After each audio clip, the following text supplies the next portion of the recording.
Hello everyone, welcome to my YouTube channel. In this video, we will discuss about various elements of Java. It means what are elements or components a simple Java program will have. In the other way, we can say what are the elements will be used in a Java program. Okay, got it? Fine. For new viewers to this particular video, if you want to know about what is Java, what are the features available in Java, please go through my previous videos. You also get the information about these videos in the description given below. Okay. Before starting about the video, it is a humble request from my team. Please subscribe my channel and press the bell icon to get the notification about my latest video. Okay, let us start. As I said, today we will discuss about elements of a Java program and its syntax. So below are the various elements is listed which will be used in a Java program. They are as follows. First of all, the topmost one is class. Okay, as you know, all Java program, or we can say every Java program, will contain a class. Without class, no Java program will exist. Clear? So in this particular video, we'll discuss how we can define a class, how a class is working in Java, and all those things we will discuss in this particular video. Post to class, we have interface. So what is interface? How we can define an interface? How an interface is different from a class? All those things we will discuss while discussing about an interface. Mostly all this the interface related topics will be covered while we are discussing about inheritance. Okay. Next, coming to the point of enum. So, what is enum? How we can define a enum? What is the difference between C and C++ enum? C++ enum and Java enum. How it differs from C++ enums, all those things we'll cover while discussing about enum. Coming to the point of block. Okay, how to define a block? How many different types of blocks are available in Java? What is static block? What is instance block? What is the sequence of execution of all the type of blocks? We will discuss while discussing about block. Okay. Now coming to the most important what is that element in Java? That is method. So, what is the difference between method and function? As you know, in C and C++, functions are available, but in Java we have method. Okay, how to define a method? What are various type of methods are available in Java? How it can be accessible inside a Java program? All those things we'll discuss while discussing about the method element. Okay, what are various type of method like static method, instance method, how we can access a static method inside a instance method, how we can access a instance method inside a static method. Okay, all those things we'll discuss while discussing about method. Don't worry, each and every topic will cover through programming. I will discuss the theory, then we'll implement it in our program. Okay, don't worry. Next, next element is variables. Okay, what are the variables? Okay, how many types of variable we can define in a Java program? What is local variable? What is global variable? How memory allocates for a variable? How memory deallocates for a variable? All those things will cover in variable section. Now coming to the point constructor. So what is constructor? What is the use of constructor? How we can define a constructor, all those things we will discuss while discussing about constructor. Some concept you might have aware about like overloading. What is constructor overloading? Okay, all those things we'll discuss while discussing about constructor. Okay. Now coming to the point of keywords. Keywords are something, some words in every programming language. There are some words, predefined words are available, which is intended to do a particular task for the programming language, all those things. So there are like more than 50 keywords are available in Java, and we'll discuss how we can use those keywords. What is the purpose of those keywords? We'll discuss slowly one by one. Clear? Now, next point is what is data types? Okay, what are various types of data? Data types are available. Okay, those things we'll discuss while discussing about data types. Then control structure, as you know, we have if else ladder, for loop, while loop, do while loop, switch case. So all those things will be covered while discussing about control structures. Clear? Next topic is like operators. As you know, we do have various operators like plus, minus, double equal, not equal, equal. There are various type of operators available inside a in a programming language.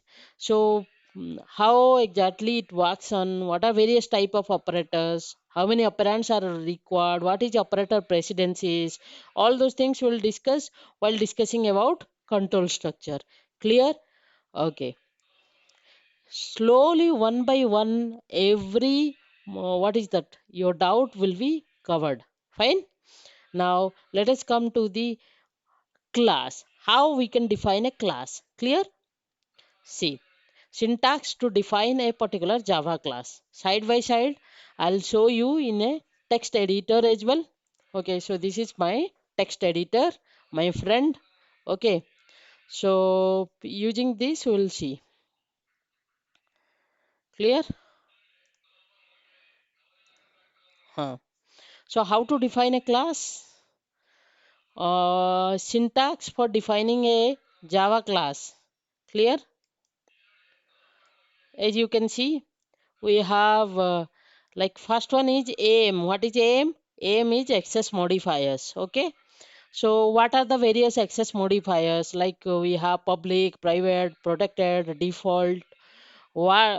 Each and every access modifiers, what is the purpose of those modifiers, all those things we will discuss in a separate video, but for the time being, am means access modifiers. So most of the access modifiers are like public, private, protected and default. These are the access modifiers available in Java. Okay, so first of all, to define a particular class, this access modifier is not mandatory. It is an optional. Now you will say why it is optional, why it is not mandatory. Okay, coming to that point.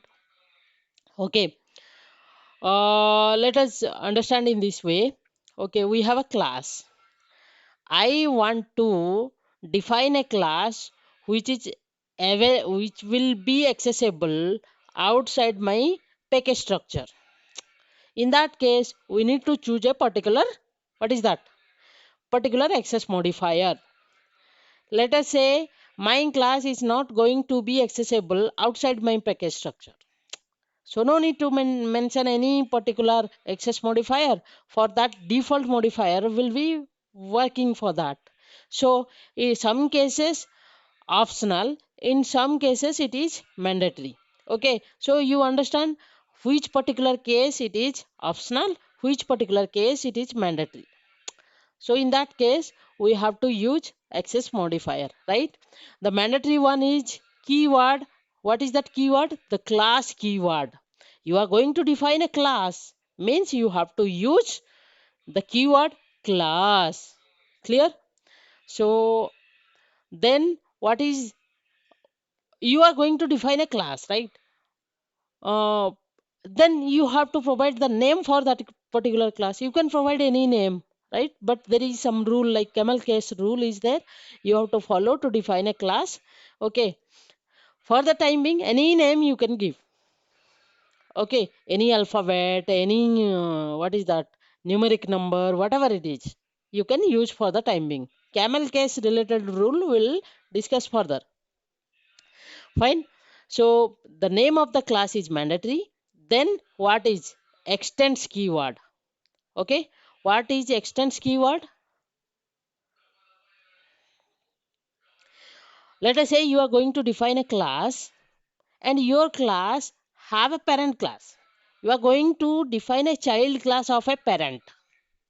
In that case, you have to use what is the keyword? Extends.